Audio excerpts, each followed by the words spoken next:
ఇప్పుడు అమ్మవారి వారు స్వామివారికి వజ్రవైడూర్యాలుగా చేసినటువంటి దగ్గర దాకా వచ్చేసారు. మరి మీరు దానికి తగ్గట్టుగా సమర్పించారు కాబట్టి ఏం సమర్పిస్తున్నారు?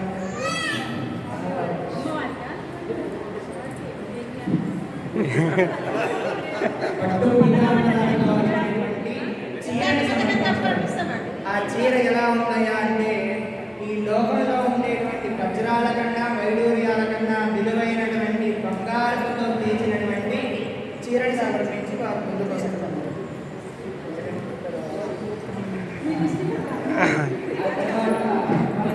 స్వామివారి దగ్గరికి వచ్చారు. మరి ఇంకా మీరు ఇంకో 4 అడుగులు వేస్తే ఎదురుకొచ్చు అవుతారు. ఎదుర్కోలు ఆయన రాజే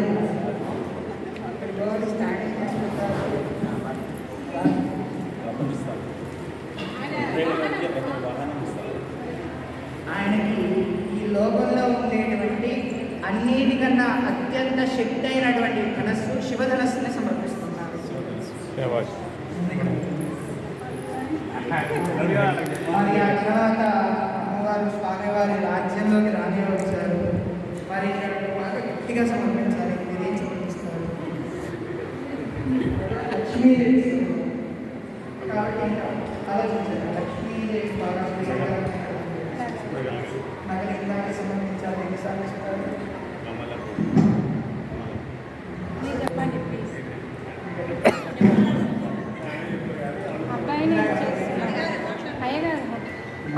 ఇప్పుడు దాదాపుగా రాజ్యంలోకి వచ్చేసారు కాబట్టి స్వామివారికి తాహతకి తగ్గట్టుగా అమ్మవారికి అంగరంగ వైభవోపేతంగా పూలమాలలచే ఆహ్వానం.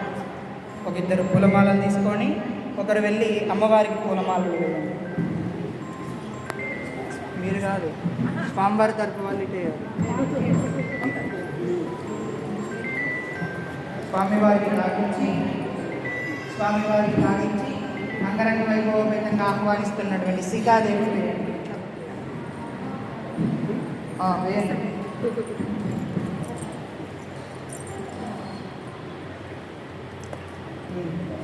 ఇప్పుడు ఇప్పుడు దాకా మనం అన్ని ఆభరణాలు కోలండాలు అన్నీ సమర్పించాం, బాగానే ఉంది. మరి స్వామివారి ఏం చేశారయ్యా అంటే ఆహ్వానం చేశారు.